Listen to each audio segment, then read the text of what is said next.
Paul Krishnamurty, thank you so much for joining me on the other side of the world during this COVID crisis, pandemic that's going on. Thanks for your time. So this year, I think there's 50 million Australian that's already been matched. Trump 210, Biden 240. Is that right? Roughly at the moment? Yeah, it's exactly what it is, yeah.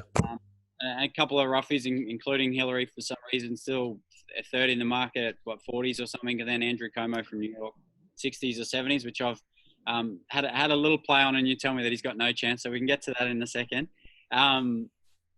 Just in terms of leading up to it, the Democratic primary has just been incredible betting.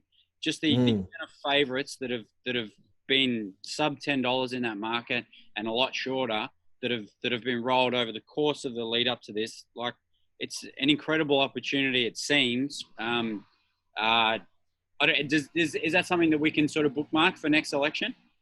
Generally speaking, yeah. It's the first time it's happened on the Democrat side, because previously Clinton was quite dominant and Clinton was a two-horse race. But if you looked at the Republicans, the last three times they've had nomination with Trump, Romney and McCain, they were all absolute carnage. 7 different. I think when Romney won, it was like 7 different favourites, 8 different favourites. Some of them didn't even make the starting gate. So it is the nature of it, because you just get someone hyped a year out, and they haven't really proven themselves. The minute that they're hyped and they become the front runner, everyone goes after them. Suddenly all the baggage comes out. Yeah. And you had that this time. So to take Warren looked like to me, I thought she was a certainty 9 months ago. As right? Did I. I've done my shirt on that. Yeah, keep going. And she went odds on at one point. And all it took was they found one weakness, which isn't even that much of a weakness, which was the healthcare policy. But they all went after her for like 2-3 debates, and suddenly it imploded, and she could never quite get back the momentum she originally had. And then you had a second favourite later on in the piece when you had Bernie being favourite. The point there was that, he was up, it was however many people still in it, 5 people still in it. Yeah. The point was the other 4 were all likely to be against Bernie. So were their supporters. So the question was, will they all get their act together and unite? Yeah. Which is not an easy thing to do, and as it happens, they did.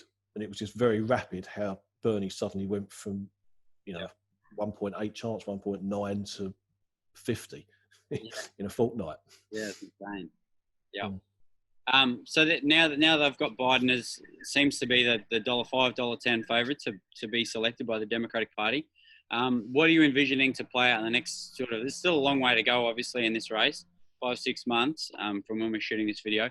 What are you sort of forecasting for this next period? Are they certainly going to be the 2 candidates, and then what's going to happen from here?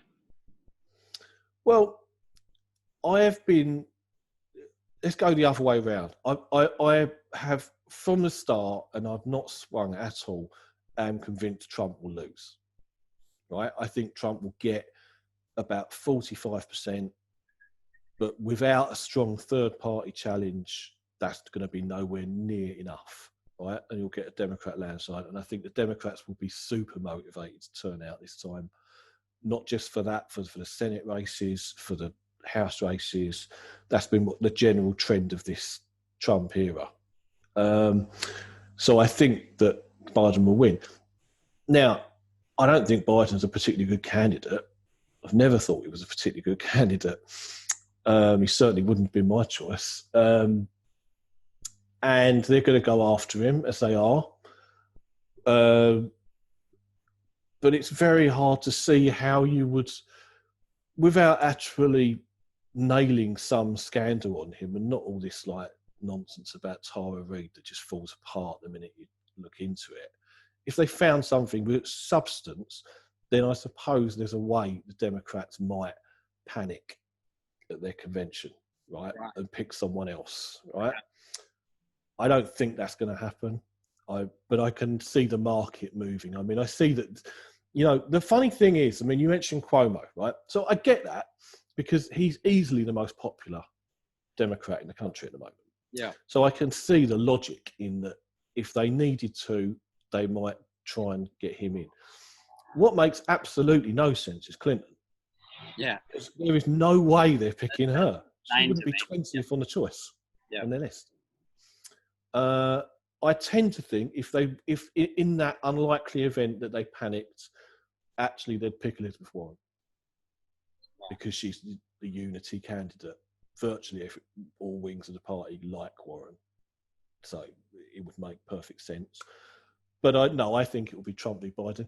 Now you've also got this never-ending series of Trump scandals, and we had the hearings yesterday for Supreme Court for his case against Deutsche Bank and his accountants to stop them releasing his records, to stop them obeying subpoenas.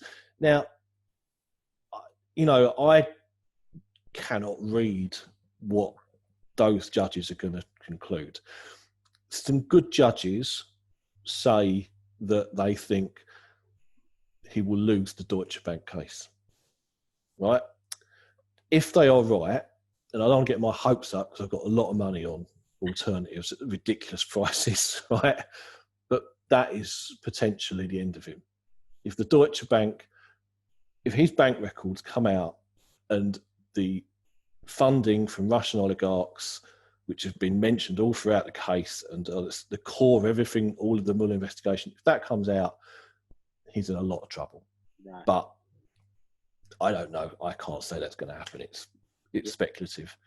But if he was going to go wrong, if that did happen, the person they would pick, I'm quite sure, is Nikki Haley, right, who is still 400 for next president and 100 for the nomination. And the thing there as well is that the polls are terrible for the Republicans, not just Trump, but even more so for the Senate.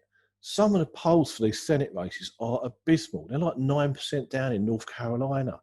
Right now, if you replace Trump with Nikki Haley on the ticket, you're into a totally different game. Now, Nikki Haley is a late 40s woman, right? I mean, she would win the exact voters they've lost. right. The suburban women, white suburban women.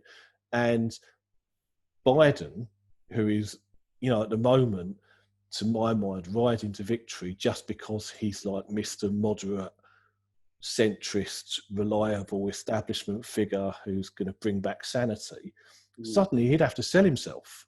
Right. And I think he'd really struggle. So, yeah. So there is, you want an outsider, that would be my bet. Okay. 400 to 1, Nikki Haley. Why not? Good mail. I like that. If Trump, completely has a meltdown. And just on that, like my perspective watching it from here is I never really hear anything about Biden at the moment. Obviously, COVID's the biggest news globally for a long time.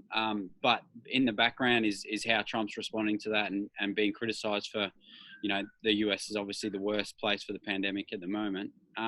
But he seems to be, as polarizing as he is, he consumes media, even at the moment. Does that have any weighting in terms of, there's no such thing as sort of bad media attention? Does that bring him some votes back? No, I think it probably hurts him. Wow. Because actually, like I say, if the focus was on Biden and Biden to actually sell some kind of optimistic alternative vision, I think the Democrats would probably be in a bit of trouble. But as it stands, so long as Trump carries on as he is, being the person that he is, consuming the attention that he is, the only question on the ballot is Trump or not. Yeah. And that's why I think he'll lose, because I think that nobody ever swings on Trump. Everybody's got a fixed opinion, and he's 45, 55, that kind of number is negative. Yeah. And so just in terms of your research and getting a pulse, you're in Britain getting a pulse on what's going on in the US. What resources are you paying attention to sort of gain all of this insight on the market? Well, I mean, I'm a total Twitter addict. Like, I just can't turn it off. Yeah. Right? And I follow like every world news channel there is to follow. And every meaningful political account in Britain and America, I'm on it. So, you're just getting that. I've been doing it for so long now as well. It kind of like the golf and the cricket, like you only need to do the research once and then you're in, and it just adds on, it just piles on to what you already know. So, I mean, I don't think an hour goes by when I don't check Twitter. Yeah. So just the fact that you're not filtering it too. You're not obviously just getting the information from the people you want to hear from. You're getting it all. No. Oh, yeah. Probably isn't great to your mental being, but gives you a pretty... It does, and it's the golden rule of political betting. If you just read your side, you've got no chance. Absolutely, especially nowadays where truth has just gone out the window, right? Yep. So, I am certainly getting both sides. And I mean, another thing, I don't suppose I've got the advantage of American because I'm not over there. Last time I was over there, so I was talking to them all the time. But here, another good way of assessing things is talking to people and following people who aren't political, right? People who are just kind of in the middle, not paying that much attention.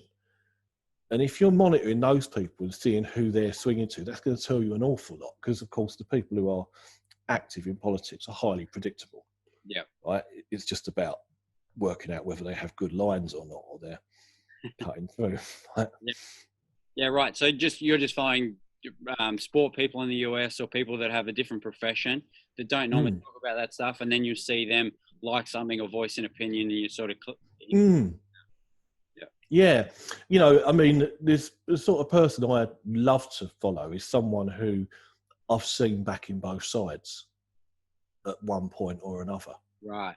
Yeah. Like there are quite a few Trump people, for example, who are not like ardent, mad Trump fans who just start throwing out conspiracy theories or anything, but they're people who voted for Trump. They're obviously naturally Republican leaning, right? But seeing the way some of them are reacting over COVID, right? Likewise, we're on the left. It's very important to see, and the one negative I think that I have about Biden, really about his chance, is seeing how the left respond to him, how the Sanders supporters respond to him, because the Sanders supporters are, they're the people that swung it last time. They didn't turn out. Yeah. They voted for Jill Stein. Right. So that's an important angle. That'd be a concern, I would have thought, given it is criticisms of Biden. Yeah. Yeah, it is, and I think that's where the vice presidential pick could be very important.